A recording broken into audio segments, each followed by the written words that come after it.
Hello, good morning. You're watching QTV this morning. I am Ibrahim Abalde. We are back again on another edition of this program. As you know, QTV morning program. It's the program where we discuss the papers. Take a look at some of the stories making headlines. And of course, breaking news as well. So it's important for you to be following this program if you want to be updated on things happening in the Gambia and outside. This is the right platform. Like I said, I am Ibrahim Abalde, and today my co-host is Usman Jata, QTV's reporter. Usman, it's good to have you here and sharing the platform with you. I was looking forward to this. How are you doing? I'm good. Thank you so much. It's an honor to share the same platform with you. Well, it's good to be here. I know by the end of this program, our viewers will learn a lot from you, and you will also get to learn a lot from our newspaper review guest as well, Mr. Malika. Mr. Ka, good morning. How are you? Good morning. How was the weekend? It was okay. Nice, yes. Nice. Okay, all right. So on the program, we'll be taking a look at the African Code. From the code, we will then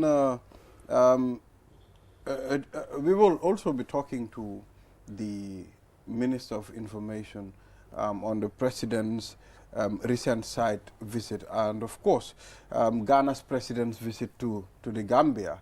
Usman was at the Banjul International Airport, and we followed some of the reports that he was doing, to update us on what was happening at the Banjul International Airport. So it will be significant for us to engage the Minister of Information on that matter. And of course, we'll also be taking a look at Cyber Security Awareness Week held in Jara Soma, Ministry of Communication and Digital Economy. Sanusi Drame is already in the building, and we'll be talking to him. He's the Director of Cyber Security.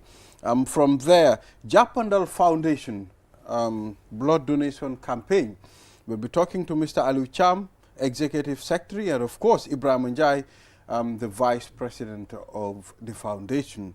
And that would take us to the end of the program. But first, let's take a look at the African Code. And it reads, be so busy improving yourself that you have no time to criticize others. The African Code. This is what it reads today. Mr. Ka, once again, we would like to engage you on this code. Yeah, good morning once again. I think it's very self-explanatory.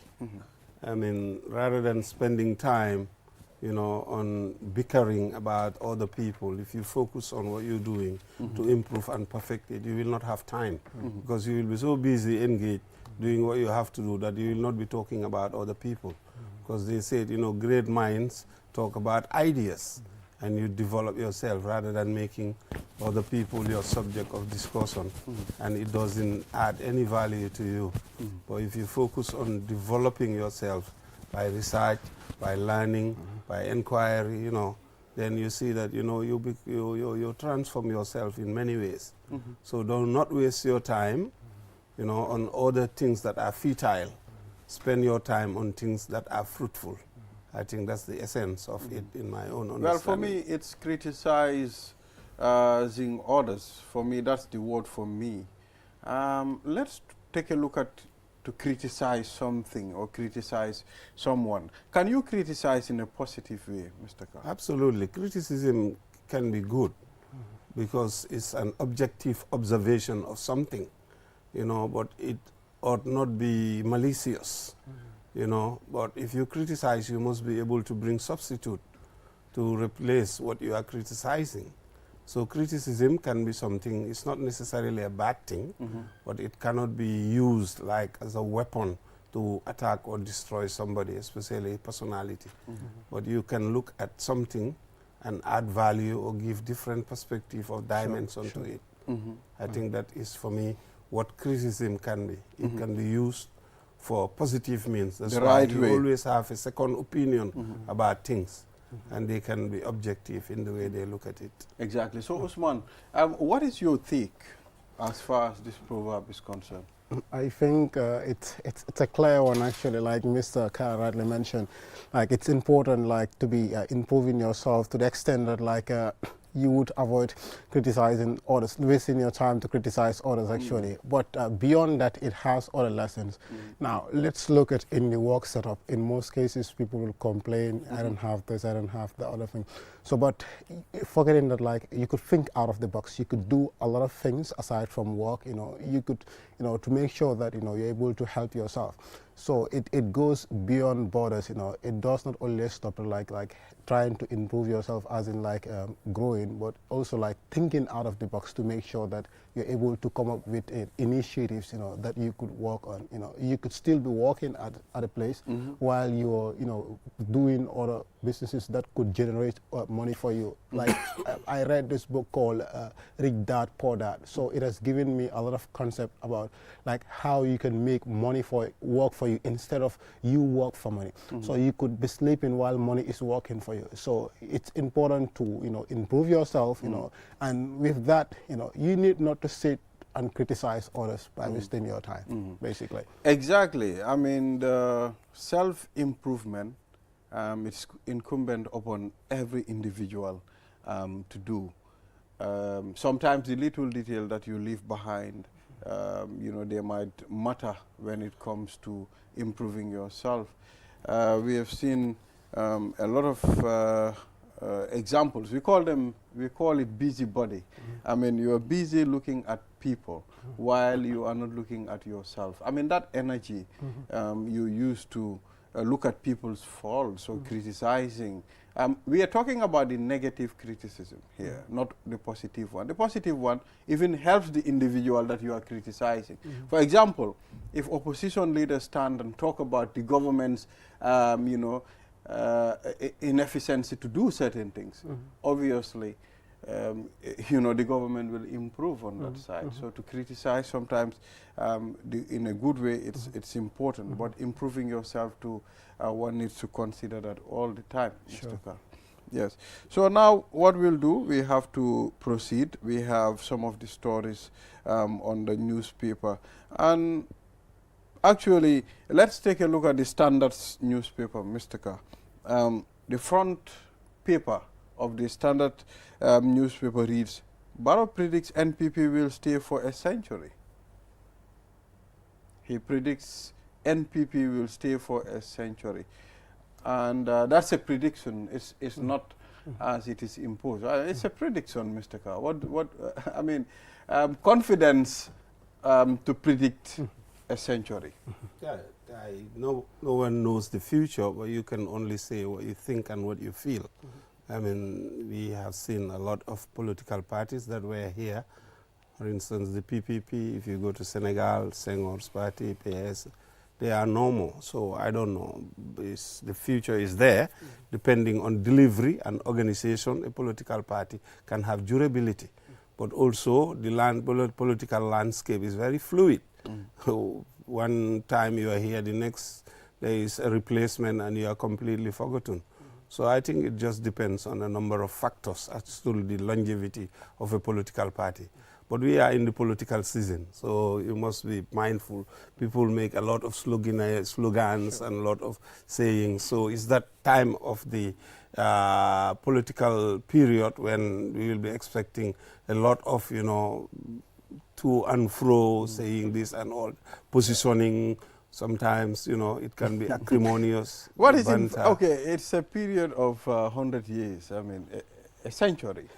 I mean, well, sometimes when one says something, you need to think about the possibility of that happening. Sometimes these are words that are just, I mean, sent for political reasons at some point. We had the former president saying, I'll be here for 1 billion years. I mean, we all know that is not possible at some point. Yeah, so Mr. Jatta. Like Mr. Carr said, like it's politics actually, and when you look at the headline, it's a bit literal, like, and politics is more of like literally to some extent, because people, like politicians, use certain languages like to be able to convince people. That is why the Greek philosopher said, man by nature is a political animal. So we are driven by our interest. So Barrow is speaking a different language, though it is presented in a form of a headline, but not everybody will understand it. So it goes beyond a century, actually. So this century will depend on like the works he is doing. This is what he is trying to explain to some extent. So, but the layman will think that he's going to stay here for a century, which you said is not possible. Actually, it's 100 years. Who knows where we will even stay here for 100 years? So, but that is the thing, actually. I think it's just like as empowered in the Constitution, like every citizen has got the right, like, to his own opinion. But it's just a political thing, and he's most likely talking about like the initiatives he's doing. And you look at other countries like Rwanda, you've seen the likes of Paul, who will stay, for a longer time. So if they are impressed with him, 2026. Who knows? But it's their game. They determine. Yeah, I know. So let's move on to another headline. KMC Mayor explains Operation Sanity. I mean, now they are implementing a fee whereby you are charged $1,000 when you break the law. I mean, if you are asked not to sit at a particular place and sell, and you refuse to obey, when they meet you there, you will pay that fine. So, Operation Sanity, will this change, I mean, the way we do our things in the Greater Banjul area, Mr. Carr? It might, if it is enforced. Lack of enforcement is why a lot of things happen in this country. And the authority of KMC has given it the right to have bylaws and initiate, within the parent law, of course, to come out with regulations, and bylaws that will ensure that, the smooth running and operation of the municipality. So I think littering is more about two things. One, to educate and enlighten the people so that they become conscious of, sanity, they become conscious of hygiene, they become conscious of healthy environment. If you can achieve that and you change the mindset of the people, it's a lot easier. But also trying to enforce the law without education is a big challenge. I'm not saying it's not possible, but you will be very punitive to the extent that you will have a lot of people, and here you can understand the circumstances of the people. When it involves finance, it may end up locking a lot of people, and then that is an added burden and cost as well. So my emphasis would have been to educate and enlighten and provide also areas where, garbage can be distributed and all these things. It's achievable. In many cities, they have done it. But here we are not that organized, but nonetheless, they have to look at the laws and implement them. Exactly. I mean, Social Security and Housing Finance Corporation introduces new digital system to ease, operations. Also, to help fight corruption. Well, the world is going digital now. We know that, we live in an era where things now are very much converging in one particular area, and that is the use of the digital platform. So if you look at money and all these things, it has become digitalized. Offices as well, to the extent that whatever you do will be digital, and it helps. It helps in terms of efficiency, it helps in terms of reduction of wastage, it helps in terms of, generation of revenue. So it has a lot of positive things, and they ought to use it more and more in more sectors. I think literally almost in all sectors require it, and it can only improve and add value. As far as we did not beat the system, at some point, the system can be beaten. I mean, we've seen the case of area councils whereby ticket vending machines, people don't use them. Sometimes you have your own ways of overcoming the system so that you can achieve what you want to do. Yeah, but if you don't use the system, it should not function. If they say you have to go to the bank to pay and get a receipt, if you get a receipt without going to the bank, it reflects. So you cannot. The system is such that, you know, if it's configured in a way that you cannot beat it. So if somebody is paying without getting receipt, then that payment is not valid, so they can come for you again. Sure. So you always pay in the system. I don't know how it's structured or organized, but it's very difficult, almost impossible. Well, digitalizing many things too can be very helpful. Yes. I mean, we've seen a lot of places in the Europe. I mean, European countries whereby you don't even move with cash. I mean, all it's that almost cashless in many society. Go yes, yes. The last time I went to London, I was having a couple of pounds, and anywhere you go, you want to pay, literally you have to pay using your bank card. Yeah. If you go into the buses, if you go, even the beggars, you know, in the station, they have machines. They have machines. Yeah, they have machines. Interesting. Minimum in UK, £3. So you have to insert, you know, or touch, you know, they're touchless. You either touch your bank card or you put it there in order to make that payment. So it's completely a different kind of, you know, thing now in Mr. Jatta. So with regards to the issue of digitalization, I think it's a very important initiative. And with regard to what he is saying, I think if they're collecting money, there should be a yardstick. There should be a target, a given target for every given day. So you cannot go beyond that. You may not exceed. You may not exceed more than that, but you may hit your target. So let's imagine, you know, you are collecting below that. There are auditors, of course. If they do their work right, they could easily detect that there is something wrong. There is something wrong somewhere. Maybe someone is engaged in corruption, and that could easily be tracked, you know, with technology, because, you know, that is one of the importance of digitalization. It helps to monitor growth.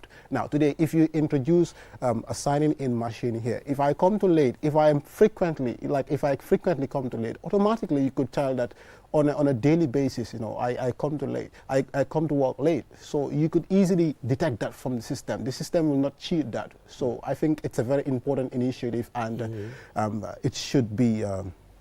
So you mean efficiency? I mean, sure. It will make sure all the things are in place. So tax force, I mean, confiscate goods from road vendors. For me, I don't have a problem with it. But there are certain goods, if you confiscate them at the end of the time, you know, when their duration is up, I mean, they will be of waste. Yeah, I think they must be careful the way they go about it, and also be having a lot of empathy and sympathy for these vendors. These are people that are struggling for a day-to-day survival, and they must be approached also in a way that, you know, is more of dialogue and understanding, rather than using force to take people's goods and breaking this. And the optics are not good, and also it's not good on those people as well, because the little they have, they destroy it. So you must engage and talk to them, and those that are repeat offenders, then you start acting in a way that they will understand that, you know, the laws are here and they have to be enforced, but don't just go and kick and squeeze and shout and confiscate, and that type of mature approach to doing things, I think, is completely needless. Yeah. Exactly. So let's move on. Veteran independence politician Kalilu Singate dies. Yeah, you must know Kalilu Singate. I don't know him in person, but I've been hearing the name for as long as I can remember, and I know he's part of the people that I think probably went to Lancaster House when independence was being sought. So he has been part of the fabric of the politics, and people know him since independence. So he have played his role as a Gambian who have contributed. He must be remembered. And this is what you do. You leave your legacy, you leave your footprints when you come to this world, in whatever area that you walk, and you impact the lives of the people. And I think Kalilu have done that. A lot of people might remember for who he was as a politician. Sorry. Exactly. I mean, it's important sometimes for these people to Okay. We You also know about him? Have you heard about Kalilu? No. Yes, I'm part of the I new mean, generation. most of these actually. people that visited Marlborough House, I think the only person that people can remember is Sadara Kairaba, my generation. Sure. You know, That's so why you need to be educated. You need to research and exactly. learn. Know your I mean, history. the list of people, know yourself. the list of people that Yes. visited the Marlborough House. NPP endorses Barrow as flag bearer in 2026 polls. Yeah, there you go. So now this issue, the issue is settled for them. Now they have their flag bearer. It is 2025, so it would be very wise for all political parties to do the same thing, so that all these brouhaha and ulabalu about who is it going to be, what people can know, and it would be smooth sailing for Sure. the parties. But some are waiting till maybe the 11th hour to make that declaration. But one would have assumed that it's a given within the NPP ranks that President Barrow would have been the one that is, you know, submitted as their presidential candidate for come 2026. Okay, all right. So Ghana is telling Gambia they will help, I mean, to facilitate the transitional justice process in this country. You know, the collaboration with Ghana. I mean, when you think about Ghana itself, at some point, we all know there are certain lapses when it comes to the justice process at some point. But how can I mean, Gambia collaborate with Ghana so that there can be a smooth transitional justice process? Ghana have a lot of experience, and they've been through the same. They had their own transitional justice, and Ghana, we know, have institutions that have produced some of the best lawyers. Most of our lawyers actually been to Ghana and studied. So the institutions are there, the experience is there as reference. So I think, yes, they can contribute a lot in that direction. And I think it's important for African countries to be supporting each other as well. You don't have to go and rely outside, Sure. because the context and the issues are very much African, and they would have understood. So I think it's important that they take the opportunity to work with the Ghanaians, learn from them good practices, and also implement some of the things, avoid some of the pitfalls and challenges that the Ghanaian people went through when they had their transitional justice. Yeah. So the ban of the app TikTok in in the United States of America, we've seen videos of Donald Trump saying he will restore TikTok again. He did assumed. I actually, think so he's back, yeah. Yes, They have a 90 days grace period. I think what Donald added to it is 50% of the shares must be American. So before they were adamant and insistent that they have to sell it completely. But with that little bit of adjustment, I think TikTok should be able to look at it, because they have almost 170 million followers in the US alone. And US is a huge content market for them. So they must not lose it. But they are concerned, like many things now with this cyber and all these satellites, people are concerned about their internal security and the amount of information and spying that you do.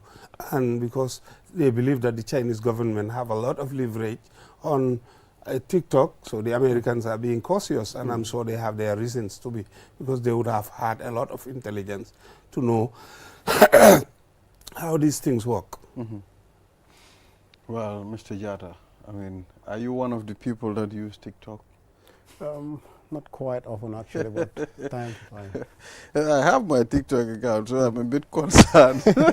Yeah, so Mr. Malika, let's deal with one of the stories before we take a leave of you. EU aid to Gambia. I mean, there is a press release. I mean, we've seen EU's contribution to the Gambia's economy. For a long time, there have been a lot of aids from the EU, and they've been supporting a lot. I mean, it's high time now for us to start supporting ourselves, don't you think so? Well, that's the objective, but the world is not an island. You have to collaborate and cooperate with other countries and organizations and institutions. But that should not stop you from also developing your capacity to take care of yourself. so they can complement here and there. We are not at the stage where we can take care of our needs, so we'll be needing the support. Nonetheless, we have to be also developing policies and programs that are intended, you know, to make us, you know, have our own sovereignty in all areas. Yeah, exactly. In fact, with Gambia celebrating 60th anniversary, I think it should be a new start and to take the ball from there, you know, basically. Exactly. Thank you, Mr. Carr, I mean, for reviewing the papers with us. And we'll now allow you to go and take your coffee. Sure. All right. So, Mr. Carr, thank you very much. Viewers, we'll take a short break. After the break, we'll engage the Minister for Information, Dr. Ismaila Ceesay. We'll be back. First time cross, really threatening, and it's dropped for Minte, rifled in! Out. ndax xam nga ne ak sa Q-Money wallet bi mun ngaa jënda cash power te doo si fay dara mun ngaa jënda bellu tollu si fanweeri junney dalasi jëfandekool ak suñu app bi wala nga dial *323# nga toppa sarta yi busal 3 pour jënda Q power soo paree nga tànna register meter soo paree nga dugal sa meter number bi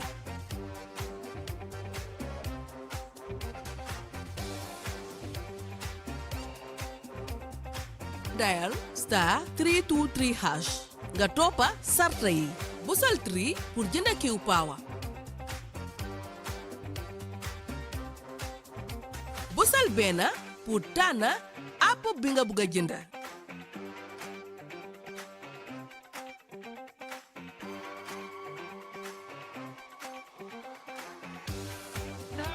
te it di nga bànneexul si free call bu la Qcell di may saay boo dugalee xaalis pour jënda Q power pour am si lu la leer koolal 133 Q-Money suñu kalpe.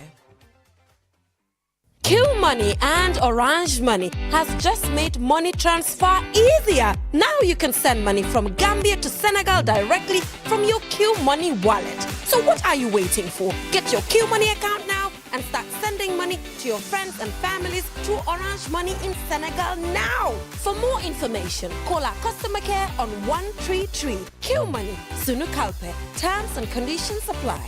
Q-Money.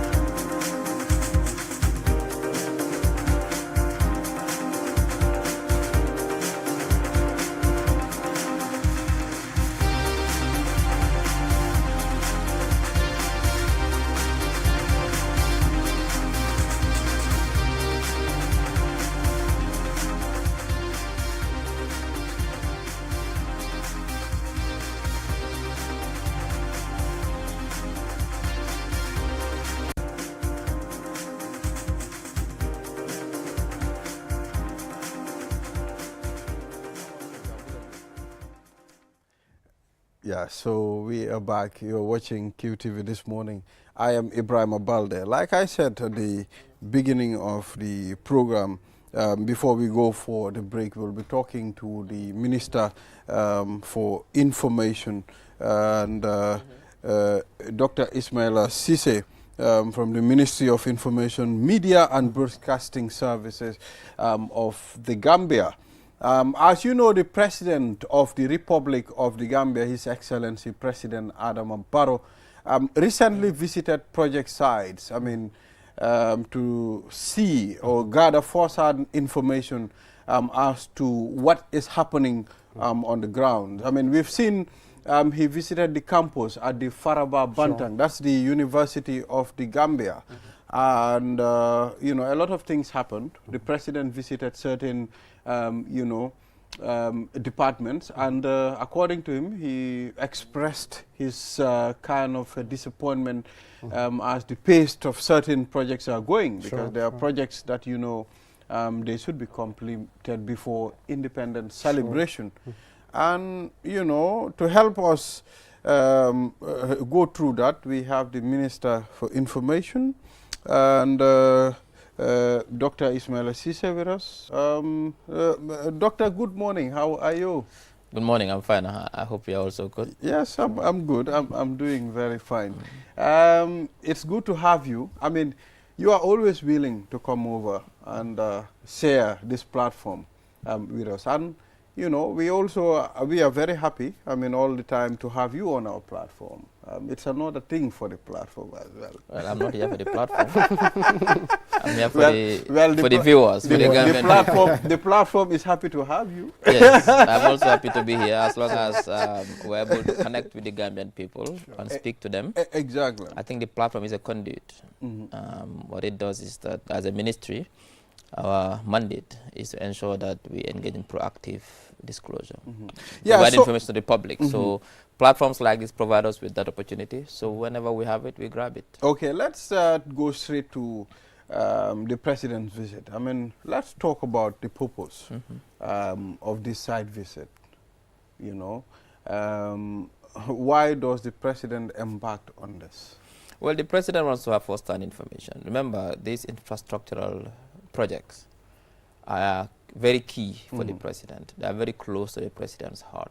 He prioritizes them. Therefore, he always, once in a while, wants to go and see the progress of the work that is being done. Yes, he gets information from people on the ground, but he wants to go and see for himself so he can be able to assess the state of the work, to know exactly what is happening. So that is why he periodically embarks on such visits. Recently, he's been to road construction sites, Bundung, Wellinkama, Brufut, you know, Kanifing here. Last week, he visited the Farababanta campus. And remember, independence is coming in less than a month's time. And the president wants to inaugurate a lot of these projects in line with independence celebration. So it's just makes sense that he goes on to see the progress and to say that we are on time to be able to inaugurate these projects. The inaugurations will be around independence, but also post-independence. So he went to the Farababanta campus, amongst other places, to see what is happening. So he gets first-hand information about the progress of work.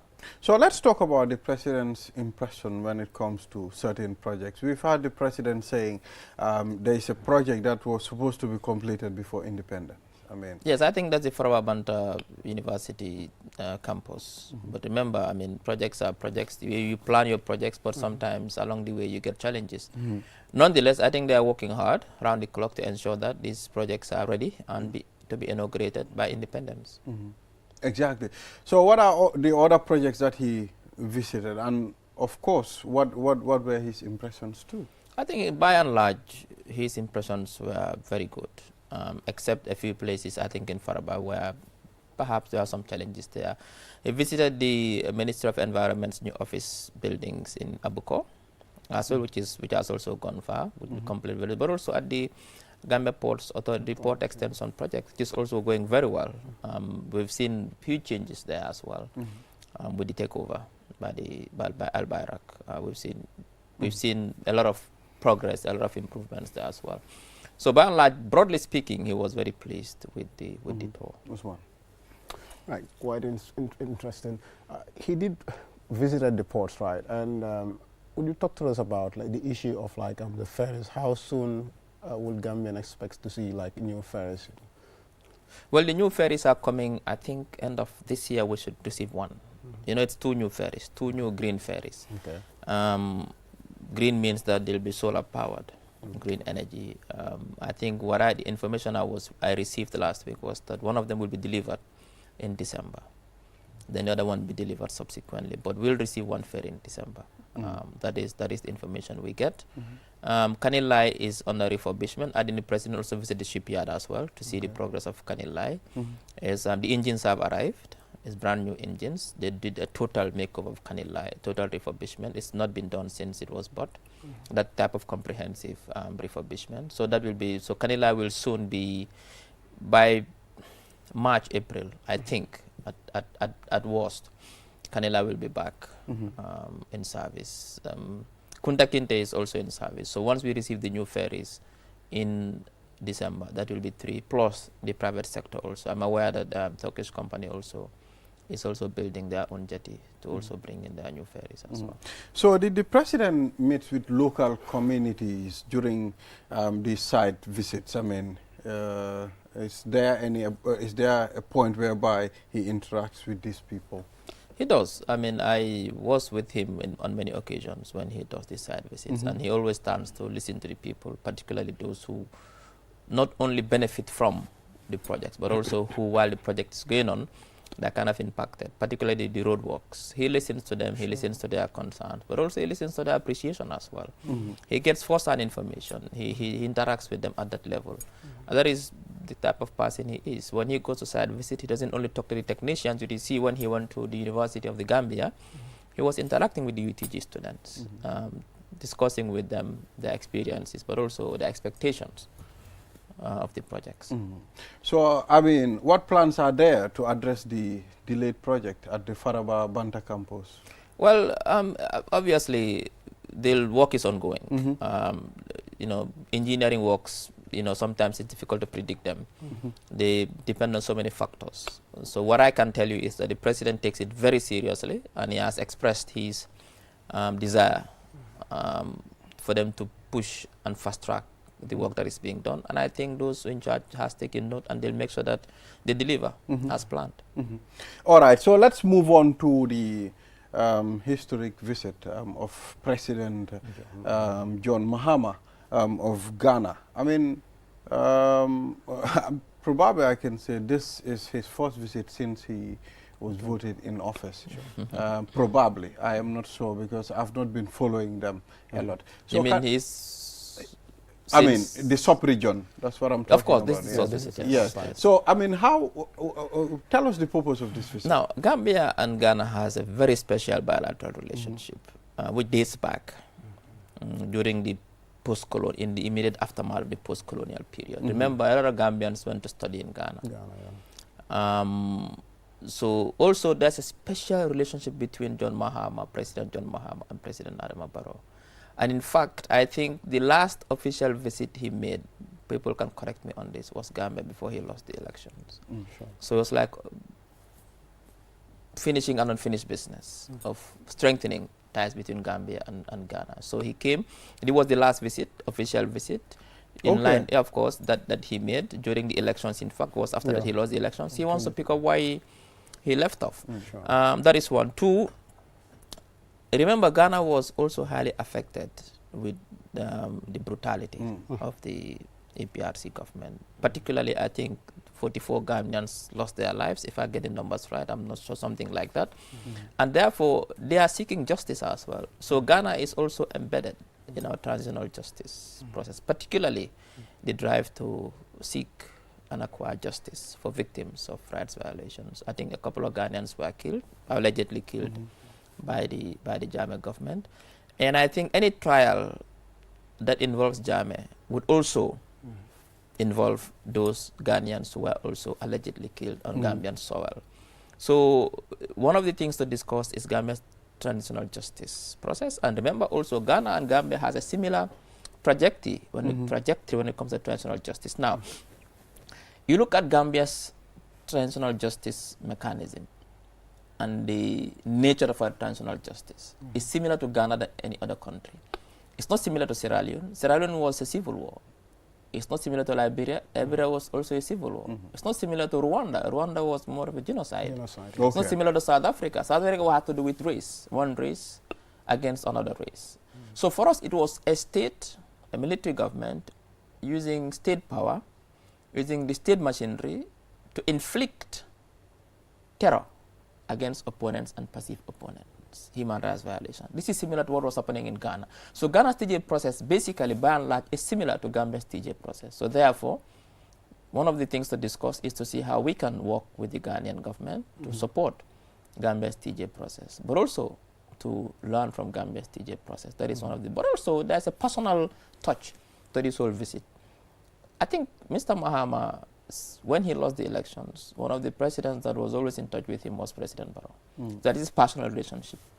And therefore, that personal relationship is so strong, the ties between the two countries are so strong, that I think he deemed it wise and prudent to visit the Gambia as his first destination after his re-election. So it's both, it has to do both at a personal level between the two presidents, but also when it comes to institutional at the state level, in terms of initiatives like TJ, but also the bilateral ties between the two countries. For me, I am a bit concerned about trade and investment between Ghana and the Gambia. Is there any point that was discussed during this visit? Well, it was a tete-a-tete. It means that we were not at the discussion. Oh, okay. And the discussions were not also, it's not public, it's not for public consumption, it's tete-a-tete. But obviously they'll discuss it. But remember also, Gambia is currently exploring opportunities of promoting trade in the sub-region. And one of the things we are looking at is river transport. Not only Ghana, Sierra Leone, Guinea-Bissau, we are looking at that. So whereby we can be able to boost trade between in the sub-region. To river transport. We have the Atlantic. It doesn't take that long to get to Ghana or to Liberia or to Sierra Leone. So obviously, I know that trade will have been discussed, but I cannot tell you exactly what they discussed. Yes, Usman, you were at the airport. They did mention about like issues of trade, actually. You know, during their press conference, he was the one who in fact mentioned it, Mahama. It was like they're working on ways of like making sure that they enforce the Africa free trade, continental free trade area, you know, to allow the free movement of goods and services, you know. For yes, see, when it comes to trade among African countries, the infrastructure has always been a challenge. Obviously, most African countries trade less among ourselves than we trade with the outside world. This has a colonial legacy issue as well. Remember, when the colonialists came, the whole colonial project was extractive. It wasn't developmental. If it was developmental, you would see a pattern where trade routes and travel routes would have been within the continent. You would see highways between Dakar and Lagos to Abidjan. But because it was extractive, most of the railways and highways snaked from the hinterland to the ports on the coast. That is why if you look at West Africa, most of the capital cities are on the coast. Sure. Therefore, because the current project was extractive, the trade routes and the connectivity, the connection routes, were mostly from hinterland straight to the coast. They were not like zigzagging within African cities. Now that has to change. If that changes, whereby we will now get more routes between, not only in aviation, in maritime. I mean, today is cheaper and easier for me to fly to London than for me to fly to Africa. Lagos. I mean, yes. This has to do with that. So I think that has to change. I think one of the things that African leaders are discussing now within the ECOWAS context is to ensure that we revisit these things and try to ensure that we have more connectivity, not only aviation, but also maritime connectivity, but also road connect, but also even rail, so that it's easy for people to move, but also for goods to move. Without that, of goods. it's going to be very difficult. I think this is something that the two leaders might have discussed in their All right. So let's talk about the change of name from GPA to, I don't know, is it a Turkish name or something? Albayrak. Albayrak. Yes. Is it a change of name? No, that's a deep sea port. No, it's going to be called the Al Port of Banjul, the one that is going. No, that's to that's not done yet. Yeah, maybe it's that's not done. But for this one, it's still Gambia Port. This one will retain the same GPA. Exactly. So let's move on. The NPP. I mean, they've chosen President Adama Barrow as the flag bearer for the elections again. So what can you tell us about this, Doctor? Well, I think it's the President Barrow is going to be NPPs and the coalitions. Flag bearer for 2026. That is public knowledge. It was just confirmed at the Congress, but this is something that has been that we had confirmed even before the Congress. So it wasn't really confirmed at the Congress. The Congress just emphasized it, but this is something that we have been talking about, that His Excellency the President is the candidate for the NPP and the coalition. Doctor, don't you think the selection is done based on the influence that he got when it comes to the party? What do you mean by the selection?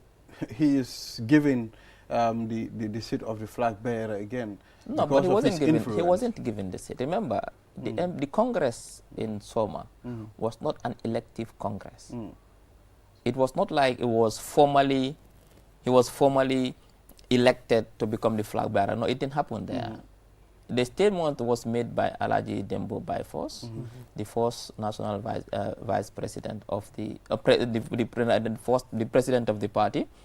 Said for him, he's making a statement that President Barrow is the candidate. But there was not like there was a how do you call it again? There was a mechanism through which the president was elected as flag bearer. The NPP Congress was a non-elective Congress, so nothing such has happened. It was just to confirm what we've been saying, that the president, His Excellency, it was decided already, and now you confirm. He's the flag bearer. That has always been there. He's been the flag bearer. He was elected as flag bearer since the Congress 2 years ago. That has not changed. So he's the flag bearer. It was just emphasized at the Congress, but it wasn't like there was a process of confirmation at the Congress. No, that didn't happen. But he is the flag bearer, and that is something that that cannot change. All right. So finally, before we close, Doctor, I mean, today is Trump's inauguration. I mean, are you wearing red tie in solidarity of that? I didn't even pay attention to that. Sure. I'm not. I mean, that's American politics. It doesn't influence what I do here. I wish well for the Americans, and I hope President a successful 4-year term, and hope that we will further strengthen the ties between the Gambia and the United States of America. We've always had very good ties between the two countries. I don't think that will change with the coming of Donald Trump. America's foreign policy is such that sometimes it doesn't have that. There can be changes, but between Gambia and America, I wouldn't see that much significant change in terms of the foreign policy towards the Gambia. So what I want to do is to wish them well and to congratulate once again President Trump on behalf of the Gambian government. But I don't think that his inauguration has anything to do with what the tie I wear today. Thank you, Dr. CJ, for talking to us on QTV this morning. I mean, we've been following, we've seen a lot of things happening. We've seen you appearing on different media. I mean, we follow even the Coffee Time. Oh, okay. I mean, you are always there, updating. If you want to hear updates, I mean, you go there. Thank you very much. Thank you. Thank you for talking to us, and we hope to engage you more in the future. Thank you. Sure. So, viewers, we'll take a short break. After the break, then we'll be talking to Sanusi Drame, Director of Cyber Security, the Ministry of Digital Economy. We'll be right back. Q-Money e Orange Money joni weɓini nuldugol mbuɗi mi yetoma joni hiɗa wawi nuldude mbuɗi iwra ko Gambia ɗo yaha Sénégal e Q-Money wallet ma on eyyi ko honno wonɗa e fadde mi yetoma udduto Q-Money account ma on joni fuɗɗoɗa nuldude mbuɗi e teriɓe ma rewa ɗon ka Orange Money nder Sénégal fi heɓugol hen ko laaɓi hiɗa wawi noddude Q-Money customer care e 133 Q-Money suñu kalpe ɗum no yaadi e sartaji. Introducing the all-new QCell app, your one-stop shop to all our amazing services. Check your balance in seconds. Pay your internet plans with a simple tap. Top up credit and buy data bundles effortlessly, all in one. But wait, there's more. With the new QCell app, you can stream QTV and QRadio live. Anytime, anywhere. Chat with our smart chatbot, available 24/7 to assist you. Explore and activate all our services, all in one place. Don't miss out. Download the QCell app now on the Google Play Store or Apple App Store and take control of your QCell experience today. For more information, call 111. QCell, Sunyabus. The Gambia's most trusted network isn't just growing in coverage, but also growing in numbers.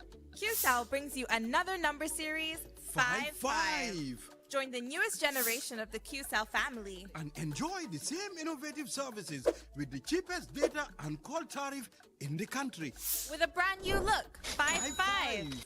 Visit any of our customer care locations and get a 5-5 SIM for free. Or call our customer care on 111. QCell Senior Bus.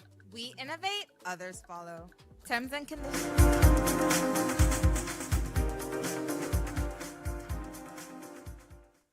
We are back. You are watching QTV this morning.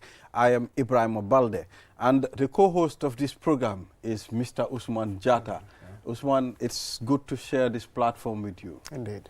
Yeah, so let's move on to the third segment of this program. We have Mr. Sanusi Drame, Director of Cybersecurity from the Ministry of Communication and Digital Economy.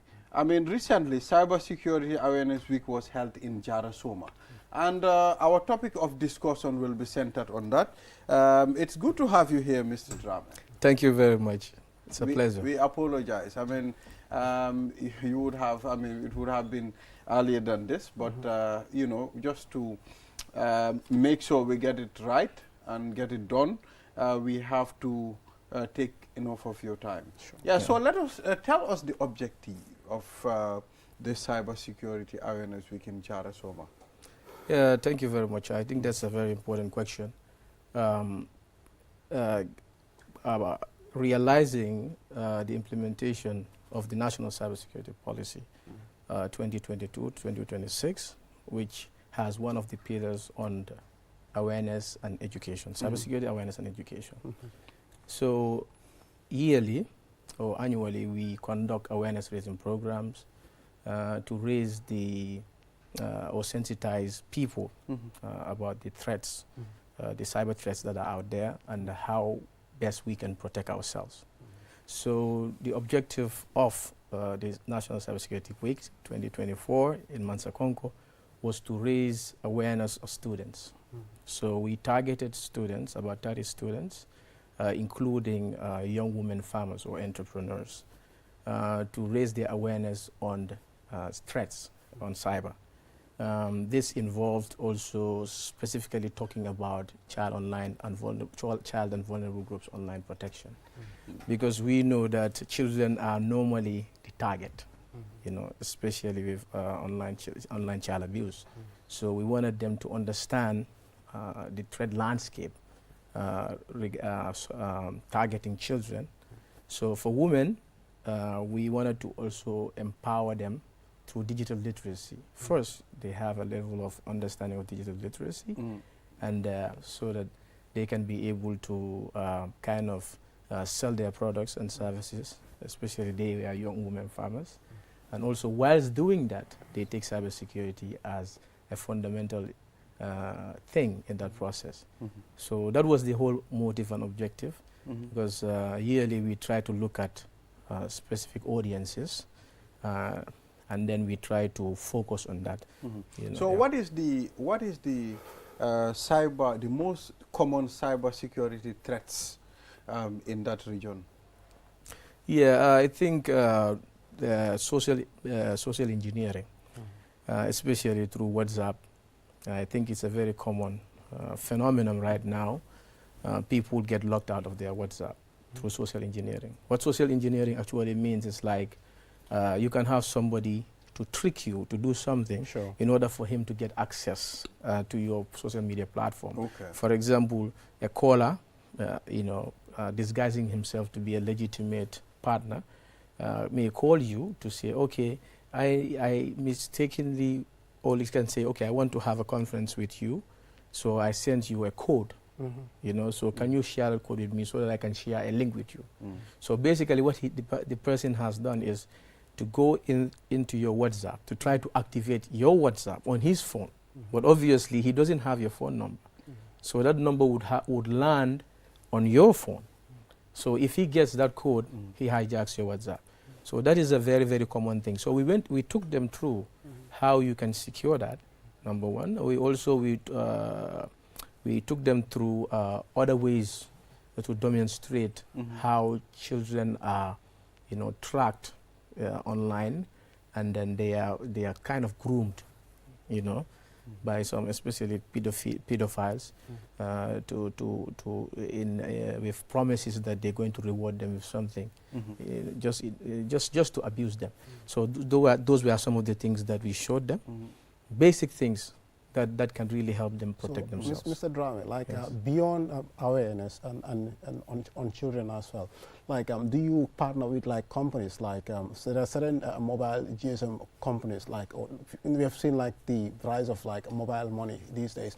Like you said, somebody will just call you and be like, I have a code, like I mistakenly send you this amount, please could you send it? Like do you work with like certain mobile GSM operators to make sure that like you also like counter these threats? Because just was it in the previous month I saw somebody who was nearly tricked to and she nearly sent an amount to an unknown caller.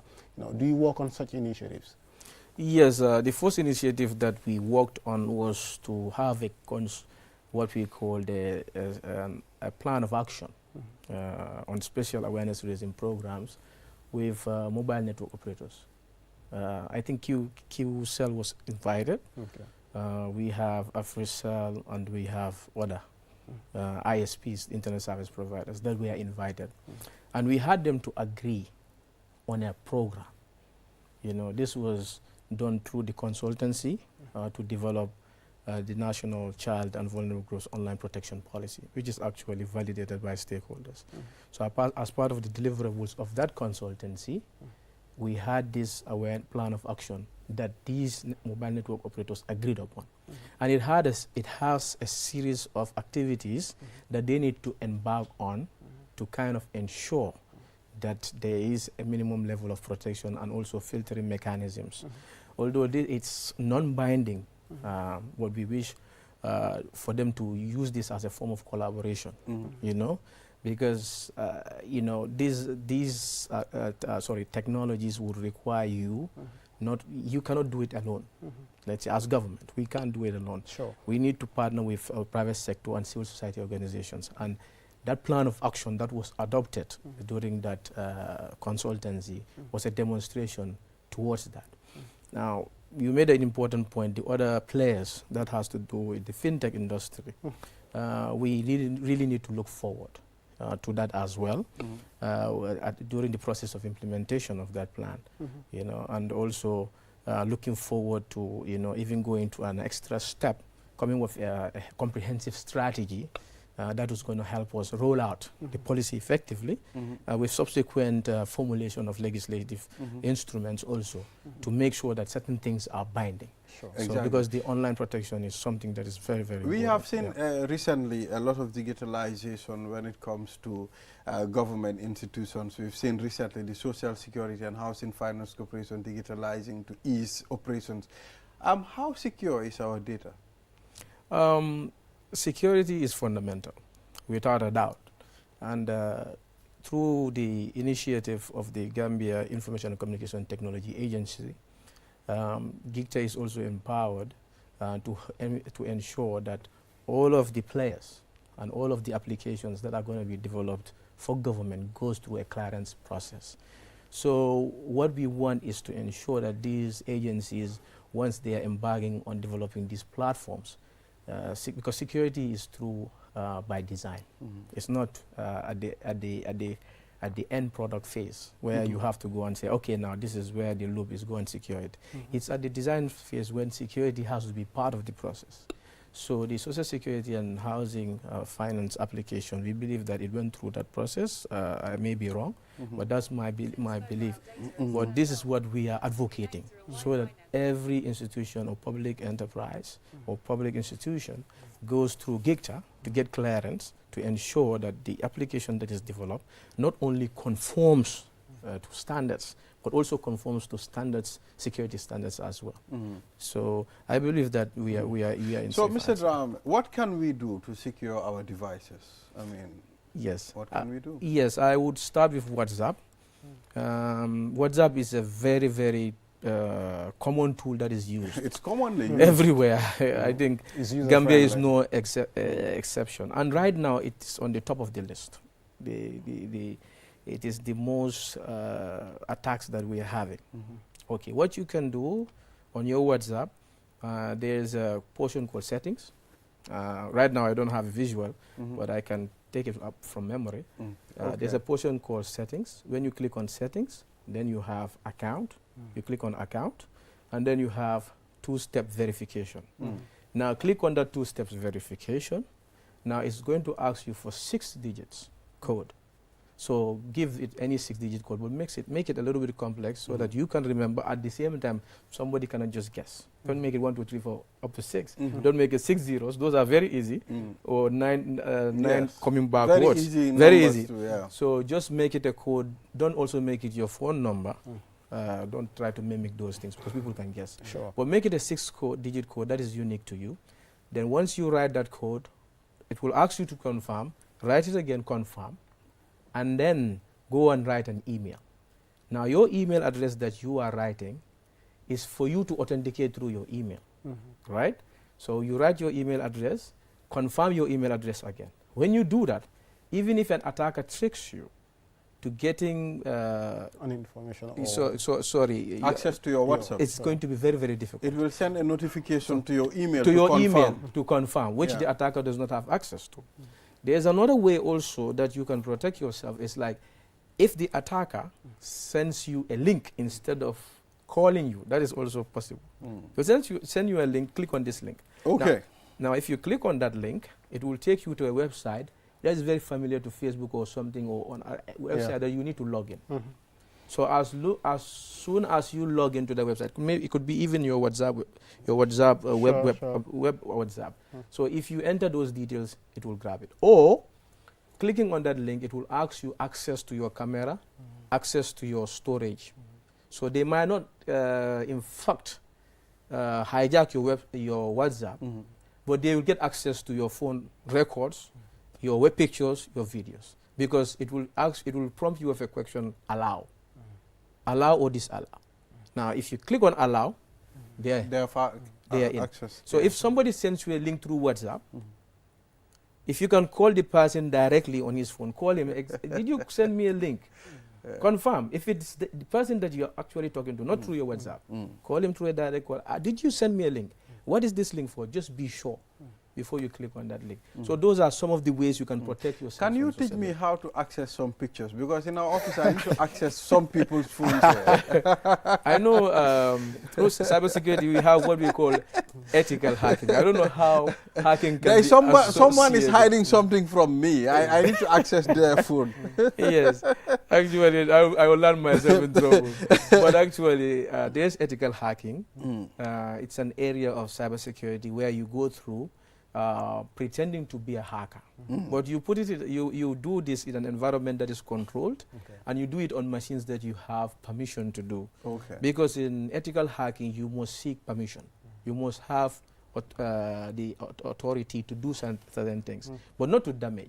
It's just for you to test, try to mimic what a hacker may do and what damage it may cause on a particular system, or even penetration testing, to test your products and services. Once you think you secure them, to go take them through a testing to see how resilient they are, but not to go and get you in trouble. Exactly. I mean, during the Cybersecurity Awareness Week in Jara Soma, who were the speakers at the event and, those conducting the training? Yes, and I think before I answer that directly, this approach was one of the best approaches we had, because it was a public-private partnership with civil society. Because given the fact that cybersecurity is a collective responsibility, you cannot do it alone. So we ensured that the participation of the civil society and the private sector was there. So we had sponsors from Comium, Africell. We have sponsors from the Gambia Bar Association, not the Gambia Bar Association, the American Bar Association through USAID, who sponsored the event. So then we had the civil society organization who participated as resource persons to help us train these students. So those who spoke at the event were, we had representatives from the Mansa Congo Area Council chair, the vice chairman. Almamo spoke, Mr. Almamo. The Gambia Cybersecurity Alliance, also the vice president, spoke, Smaila. And then we have the Center for Science and Innovation, Kasai, that was Muhammad Khan. And then we had the Gambia Information Security Community, GAMCON, which is Mr. Ismaila Jawara. So those were the people who spoke. On myself, we had panel discussions as well. All right. So just briefly, like beyond the awareness, like do you also have like some like advertisements, like where you would engage people on TV? Because it's important, like more especially people that are not literate enough, like to be able to do some of these settings. Yeah, I think that is very important. This is where the role of the private sector comes in, our collaboration. Even Q, I don't want to put you on the spot, but this is a good opportunity where QTV can also leverage and other providers within the domain to kind of partner with us, whereby continually we can come to do some demonstration about how to secure basic devices. Because if you do not do this, if we don't do this on a regular basis, it will be meaningless, you know, to talk about cybersecurity. We need to show people how can they be secure. But again, we need this partnership. We need support. You know, government cannot do it alone. Why not? I mean, it should be everybody's business. I mean, to see people are protected in this country. Thank you, Sanusi Drame, for coming, Director of Cybersecurity at Ministry of Digital and Digital Communications and Digital Economy, for talking to us. And we hope to engage you more in the future. Yeah, thank you very much. It's a pleasure. Yes. So viewers, we'll take a short break. After the break, we'll engage the team from the Japandal Foundation on the blood donation drive. We'll be right back. Because QCell's e-Fankanta just got bigger and better. Now, borrow credit from $10 all the way to $500. No more limits to staying connected. Whether it's that important call, buying Q Power, or browsing without a pause, e-Fankanta has you covered. Loan up to $500 only with QCell. Just dial *393# to get started. Borrow anytime, anywhere from $10 to $500. With eFankanta, enjoy the biggest credit loan amount in the country. For more information, call customer care on 111 QCell Senior Bus. We innovate. Orders follow. Terms and conditions apply. Browse with us. QCell brings you a promo like never before. Get unlimited internet for just $25. Yes! Recharge $25 and enjoy the convenience of free internet from 1 a.m. to 6 a.m. every day with our Browse with Us promo. With this amazing offer, you can browse, stream, and download all your favorite movies for free. So why wait? Recharge $25 today and enjoy free internet only with QCell between 1 a.m. to 6 a.m. For more information, call customer care on 111. QCell, Senior Bus, we innovate, others follow. Terms and conditions apply. Q-Money aning Orange Money ye bulo di nyola pour ka kori kio sone yandi ka bonang Gambia banko kang kata Senegal banko kang aning Q-Money wallet eka mune batu imuna fan Q-Money account wala sign pour kadati ka kodoki eterimal anila dimbayal kana aning Orange Money Senegal ni lafta ku Senegal sotola je Q-Money customer care kumandi 133 Q-Money sunyu kalpe nying sartol le bala.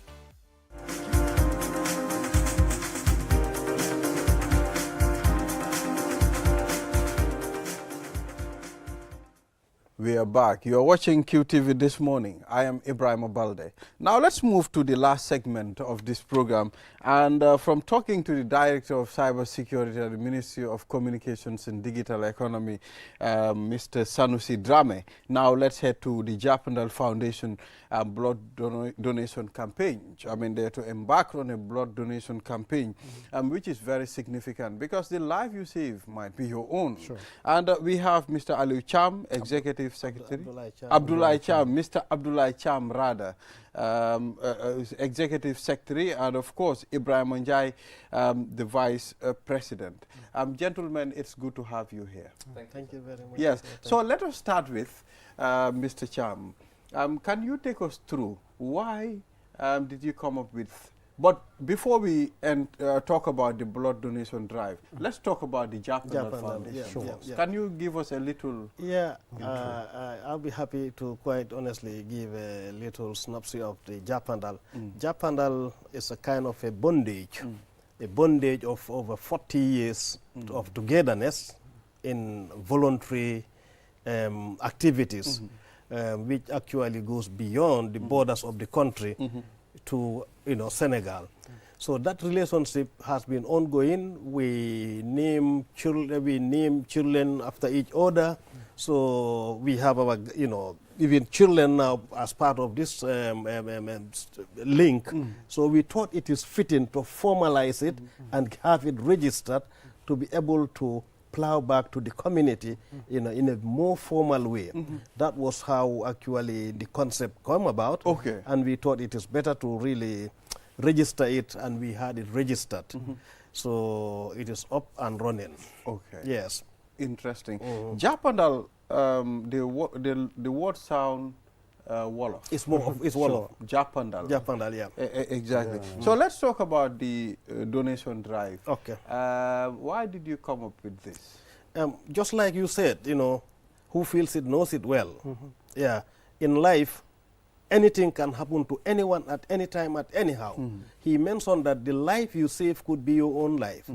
We've seen that the blood bank at the major referral hospital, sometimes they struggle to squeeze water from very, very dry stones to be able to respond to the request on blood.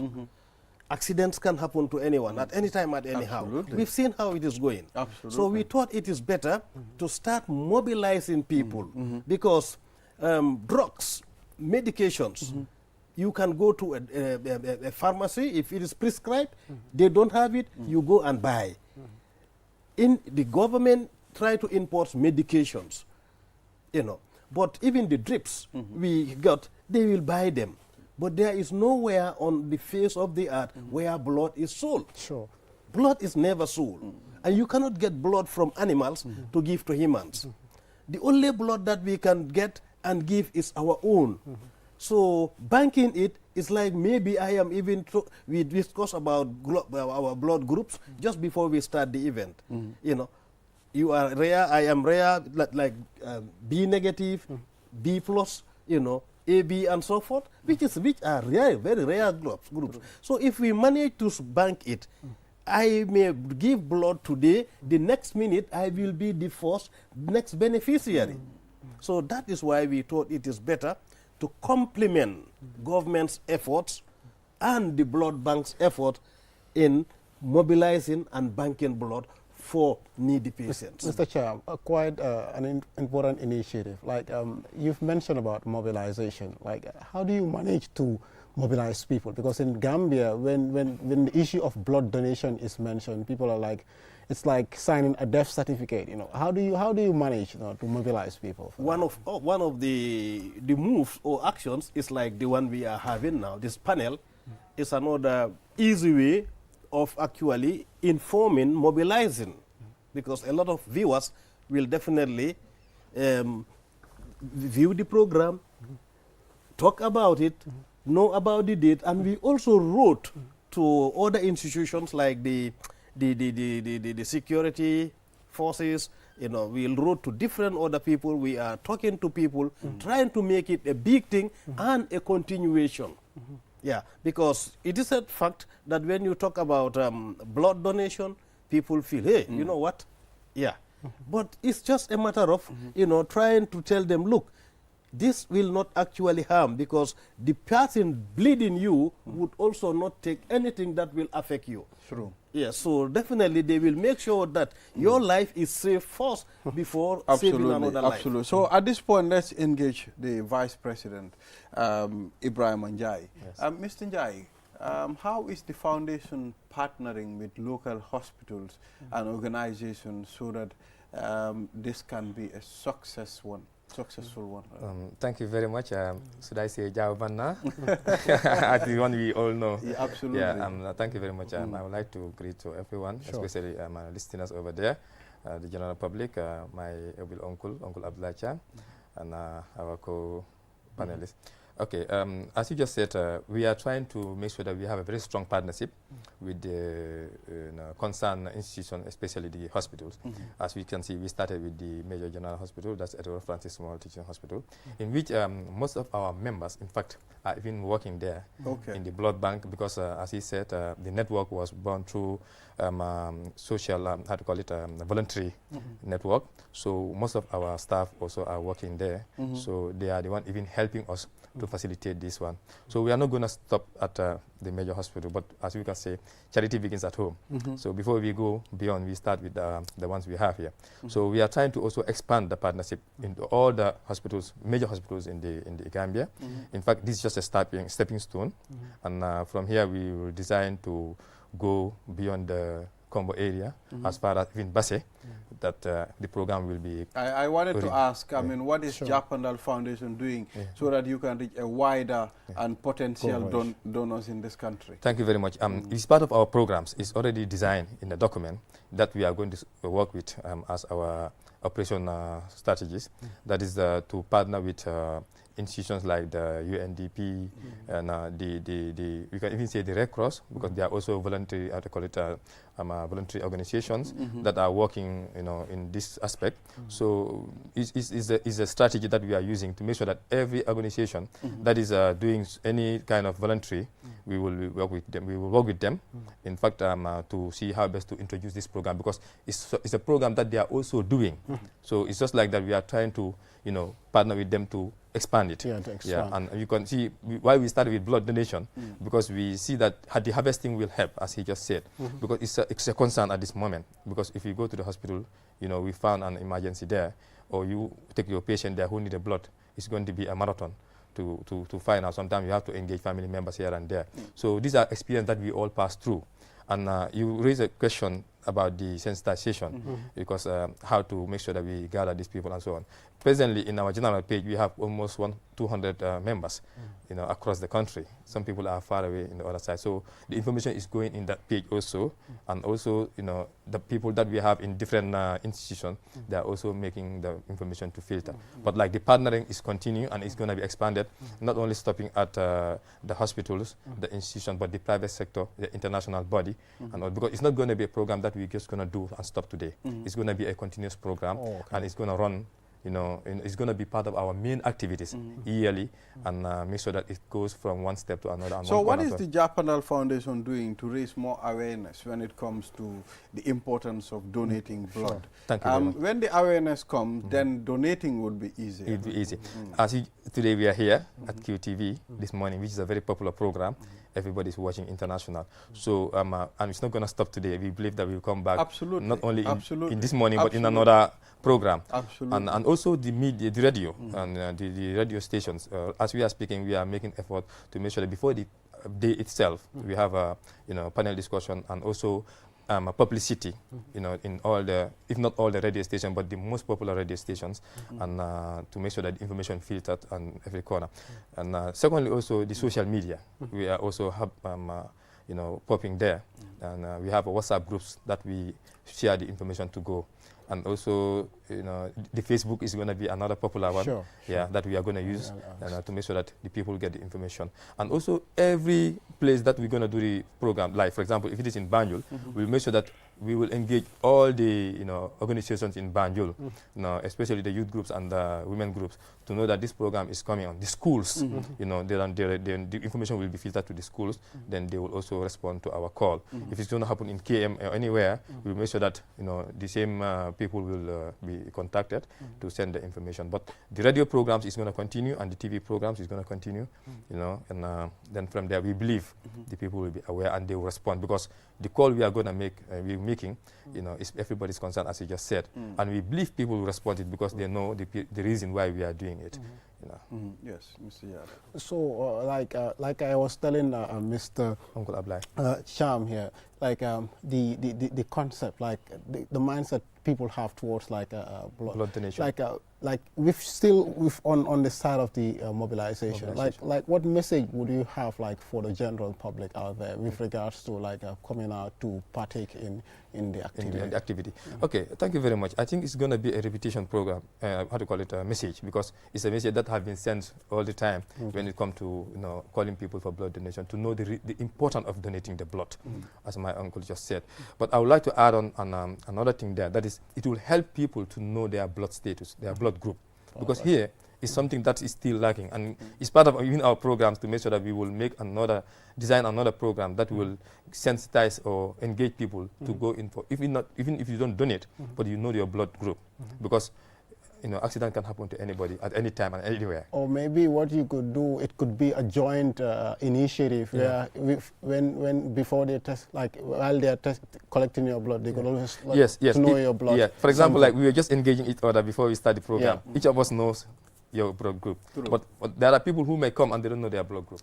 But it doesn't stop them from donating. By donating, the process is going to be like they will know the blood group before the blood is going to be used for any other purpose. So if you don't know your blood group, we will make sure that we take your details and everything. The expertise are there, that is the medical workers. Then at the end of the day, you will be contacted to know your blood group, because that process is it doesn't take time to know the blood group of the person who doesn't. But I think beyond the blood donation as well, it's important to also factor the people that should do the blood, that are fit for the blood donation, because the health matters. Because if you have to use somebody's blood, for another person, if the person has to be healthy as well. I'm pretty sure health experts. That's why we engage the blood bank and the lab technicians. They are all going, because for us we are just going to facilitate the program. But the technical part of it, the expertise we do it, that's the health workers. They will take the blood and the blood will go through process. Then that's what we call the transfusion process.